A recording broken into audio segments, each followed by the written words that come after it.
अस्सलाम वालेकुम। कैसे हैं आप सब लोग? उम्मीद है आप लोग सब खैरियत से होंगे। अच्छा, अब व्लॉग 2 में मैं आपसे ये चीज़ का डिस्कशन करना चाहूँगा कि कुछ एग्जांपल्स मैंने कोट की थी। जैसे शुरू में तो मैंने व्लॉग 1 में बताया था कि फाइनेंशियल रिपोर्टिंग किस तरह की होती है। दूसरी बात ये होती है कि अब मैं इसकी कैसी ट्रांजैक्शंस आती हैं ज़्यादातर ना लोगों में, मतलब कंपनीज में किस तरह। सबसे पहली बात होती है, कंपनी ज़्यादातर प्लांट एंड मशीनरी या अपना रॉ मटेरियल जो होता है ना वो इम्पोर्ट कराते हैं। और जब वो इम्पोर्ट कराते हैं ना, तो उसमें एडवांस टैक्स एक तो कलेक्ट होता है, जो टैक्सेस के अंदर होता है, और आपका जीएसटी चार्ज होता है, और अगर फिनिश गुड होता है तो उस पे value added tax 12th schedule के हिसाब से 3% वो भी चार्ज होता है। अच्छा, अब इसमें सिलसिला ये आता है कि आपने देखा, जैसे मैंने नीचे एंट्री प्रपोज की हुई है कि भाई ये बहुत से इजी एंट्री है कि आपने प्लांट एंड मशीनरी को डेबिट किया हुआ है, सेल्स टैक्स को डेबिट किया हुआ है, और क्रेडिट आपने बैंक को किया हुआ है। अब कंसर्न ये आता है कि सबसे पहले इस 100 मिलियन का ब्रेकअप क्या हो। जो IS 16 है, और जो अगर IS 16 प्लांट एंड मशीनरी के ऊपर है, आप उसके हिसाब से देखेंगे तो इसमें आपके पास सारी कस्टम ड्यूटीज वगैरह, कस्टम कस्टम की जितनी चीजें हैं, टैक्सेस वगैरह, सारी चीजें इनकॉर्पोरेट होती हैं। मेरा सवाल इसमें ये आता है कि क्या एडवांस इनकम टैक्स वो इसके अंदर आना चाहिए? अगर एडवांस इनकम टैक्स है तो देखिए, एडवांस इनकम टैक्स, आप लोग मुझे करेक्ट कीजिएगा। देखिए, एडवांस इनकम टैक्स जो है ना, आपका मिनिमम टैक्स या एडजस्टेबल टैक्स होता है, ठीक है, जिसको आप अपने इनकम टैक्स रिटर्न में क्लेम कर लेते हो। तो जब आप क्लेम कर लेते हो तो उसके ऊपर राइट नहीं बनता आपको कि आप उसको क्या नाम है, कॉस्ट का पार्ट बनो, या उस पर डेप्रिसिएशन आप लो। तो जब वो आपका एसेट है, वो आप जाके इनकम टैक्स के रिटर्न की लायबिलिटी अपने एडजस्ट करवा लेते हो, तो आपको वो अलग से दिखाना पड़ता है, ठीक है ना। यही IS 16 की रिक्वायरमेंट भी है। आप लोग शायद, अगर कोई आपका दूसरा थॉट है तो हम लोग मुझसे डिस्कस कर भी सकते हैं। सिमिलरली, जब फाइनेंशियल रिपोर्टिंग की यहाँ तक बात हो गई कि भाई आपने जो प्लांट एंड मशीनरी की कॉस्ट को डिटरमाइन कर लिया, आपने सेल्स टैक्स को कर लिया। अब मसला कहाँ आता है, मैं आपको बताता हूँ। फाइनेंशियल रिपोर्टिंग के ट्रायल बैलेंस में, जब आप ट्रायल बैलेंस बनाते हैं तो उसमें इम्पोर्ट का सेल्स टैक्स एक अलग लेते हैं। बहुत सारे लोग सेल्स टैक्स को एक ही में लेते हैं, वैसे अलग रहने से बहुत अच्छी बात है। तो जब आपने सेल्स टैक्स को अलग कर लिया, तो आप जो इनपुट टैक्स रखोगे वो कौन सा रखोगे? जो कि जीडी में लिखा हुआ होगा, ठीक है। और जब जो चीज जेडी में लिखी हुई होगी उसके हिसाब से आपने उसको डेबिट कर दिया। अब जब आपने उसको क्लेम कर लिया सेल्स टैक्स के रिटर्न के अंदर, तो इसका मतलब ये हो गया कि अब ये जो एसेट है ये क्रेडिट होना चाहिए। अब अगर क्रेडिट हो जाता है तो डेबिट किसको करें? सवाल ये पैदा होता है, डेबिट किसको करें? क्रेडिट तो आपने अपने सेल्स टैक्स रिटर्न को कर दिया। इसमें दो ऑप्शन होते हैं आपके पास।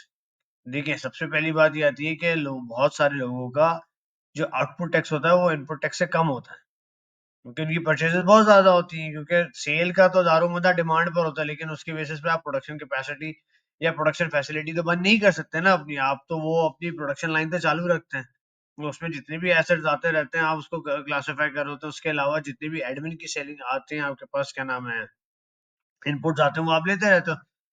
एक मजे की बात भी बताता हूँ, बहुत सारे कंसल्टेंट ऐसे होते हैं जो बोलते हैं सर, कॉस्ट ऑफ सेल का सेल्स टैक्स हम क्लेम करने की इजाजत आपको देते हैं, लेकिन हम एडमिन और सेलिंग का अगर सेल्स टैक्स होगा वो जो 18% पर ही होगा, जब 15-16 पर हो, वो बाय लॉ इस्तेमाल नहीं होता। तो मैं उन सबसे कहूंगा भाई ऐसा कुछ भी नहीं है। देखिए, अगर मैं एडमिन और सेलिंग पे जो 18% है उसको क्लेम नहीं करूं, तो क्या मैं काम कर सकता हूँ? तो कॉस्ट ऑफ सेल को बनाने से ये बात नहीं कही जाती कि भाई कि सिर्फ और सिर्फ वही वही वही इनपुट टैक्स, वही सेल्स टैक्स इनपुट टैक्स आप क्लेम कर सकते हैं जो सिर्फ मटेरियल में लगे बस। भाई अगर मैं एडवर्टाइजमेंट में मेरे को 18% चार्ज करता है ब्रांडिंग के ऊपर, या तो अगर मैं वो नहीं करूंगा तो मेरी टैक्सेबल एक्टिविटी कर सकता हूँ? मैं नहीं कर सकता ना। एडवर्टाइजमेंट पे ट्रांसपोर्टेशन है मेरे पास, बहुत सारी और चीजें हैं, रिपेयर मेंटेनेंस के एक्सपेंसेस है, बहुत सारी ऐसी चीजें हैं। तो भाई अगर मैं उसको नहीं करूंगा तो मैं तो अपनी टैक्सेबल एक्टिविटी करूंगा ही नहीं, कर ही नहीं सकता ना। तो इसी वजह से वो भी इसका पार्ट ही पार्सल है। सेल्स टैक्स की इनवॉइस उस हिसाब से आती है। अब रिकन्सिलिएशन पॉइंट ऑफ व्यू से पता है क्या मसले मसाइल आते हैं, मैं आपको बताऊं। शायद एक सेल्स टैक्स का आता है, फाइनेंस वाले कुछ और रिकॉर्ड कर रहे होते हैं, वो उसके ऊपर पोर्टल के ऊपर कुछ और होता है। तो हमेशा ये याद रखें कि सर जी, मैं मेरी अपनी जो अंडरस्टैंडिंग है, मैं वो आपसे डिस्कस करना चाहूंगा।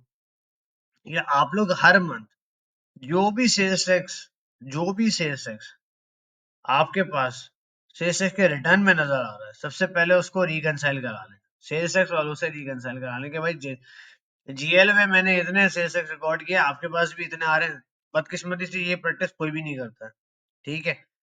या जीएल वाले या फाइनेंशियल रिपोर्टिंग वाले बोले भाई हमने ये रिकॉर्ड किया, आप लोग आके रिकनसाइल करवा लो कि भाई इतने ही है, एडवांस एक्सेस भी रिकनसाइल करवा लो, ये भी करवा लो, सही सकते। ये अनफॉर्चुनेटली कहीं भी नहीं होता, और आखिर में सर मार के बैठे होते हैं कि भाई यार वो रिकनसाइल करो बैठ के, और होता ही नहीं है। और इनकम टैक्स को अगर किसी को वो करना है, रिकनसाइल करना है कि एडवांस इनकम टैक्स कितना हो गया, तो वो कभी भी एमआईएस की रिपोर्ट से नहीं होगा, वो आपको ई एफबीआर का एक पोर्टल है, वहां से जाके डिक्लेरेशन के अंदर जाके देखना पड़ता है 148 की, वो आपको टेन्योर के साथ बताता है कि आपका एडवांस टैक्स कितना डिपॉजिट हो चुका है।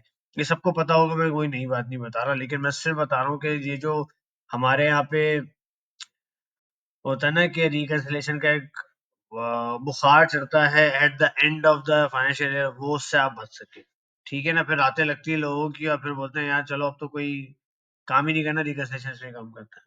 सही है दोस्तों।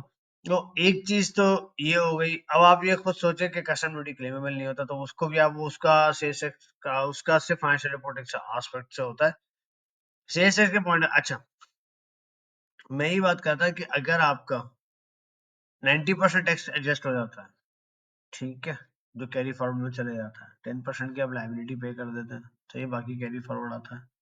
और बहुत से लोग का तो आउटपुट टैक्स ज्यादा होता है, इनपुट टैक्स नहीं होता। तो मेजोरिटी कंपनीज में ये देखा गया है कि carry forward sales tax, sales input tax का लेजर ही नहीं क्रिएट हुआ होता, जीएल में एंट्रीज ही नहीं गिर रही होती हैं। डेबिट की तो गिर रही होती है, क्योंकि वो तो प्रिक्योरमेंट वालों को करनी ही करनी है एंट्री। लेकिन जब सेल्स टैक्स वाले क्लेम कर लेते हैं, तो सेल्स टैक्स वाले तो तौफीक ही नहीं करते कि भाई उसको उसकी एंट्री भी गिरानी है रिवर्सल की। भाई मैंने क्लेम कर लिया ना इसको, तो मेरा कैरी फॉरवर्ड बच जाएगा। अब कैरी फॉरवर्ड कब खत्म होता है ये किसी को भी नहीं पता। ये कैरी फॉरवर्ड कब खत्म होगा मैं आपको बता देता हूँ, जब आपकी सेल्स या तो क्वांटिटी बहुत ज्यादा हो जाए, या आपके मार्जिन इतने अच्छे हो जाए कि आपका सेल्स जो कैरी फॉरवर्ड है वो कम होना शुरू हो जाए। यही एक तरीका है, और कोई तरीका नहीं है। तो ये एक छोटी सी प्रेजेंटेशन थी इस फर्स्ट पॉइंट के लिए। मैंने व्लॉग 2 को बनाने का मकसद ये था कि भाई आप लोग फाइनेंशियल रिपोर्टिंग वाले और टैक्स वाले और ऑडिट वाले अलग नहीं है, ये एक ही फाइनेंशियल रिपोर्टिंग का पूरा पार्ट होता है। हमें सिर्फ समझने की होता है कि हम समझ रहे होते हैं टैक्स वाले अलग हैं, ऐसे फाइनेंशियल रिपोर्टिंग वाले अलग हैं, फाइनेंस वाले अलग हैं, ट्रेजरी वाले अलग हैं, प्रोक्योरमेंट वाले अलग हैं।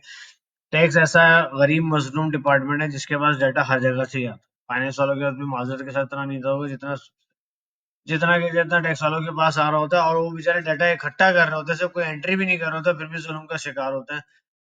सीएफओ से भी गालियां सुनते हैं तबीयत से, फाइनेंशियल कंट्रोलर से भी गालियां सुनते हैं, चक्कर मारे हर किसी से गालियां सुनते हैं कि भैया तुम लोग। अच्छा, मजे की बात है डिपार्टमेंट से अलग सुनते हैं कि उनके नोटिस आ जाए, वो नोटिस एक गुस्सा ही होता है ना कि भाई आपने ये गलत काम किया।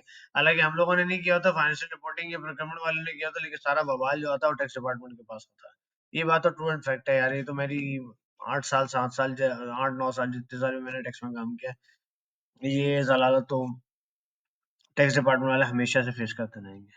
खैर एनीवे, ये कुछ चीजें थी जो आप लोगों से डिस्कस करनी थी। अगर कोई आपकी कोई राय है इस पर तो जरूर मुझसे बताइएगा, तो इंशाल्लाह कोई ऐसी चीज होगी तो फिर हम मजीद इसको कैटर करेंगे इंशाल्लाह। और कोई फीडबैक है आपका? अच्छा, नेक्स्ट व्लॉग में इंशाल्लाह ये दूसरी जितनी सारी चीजें हैं वो भी इंशाल्लाह हम डिस्कस करें। अपना बहुत ज्यादा ख्याल रखिएगा। अस्सलाम वालेकुम।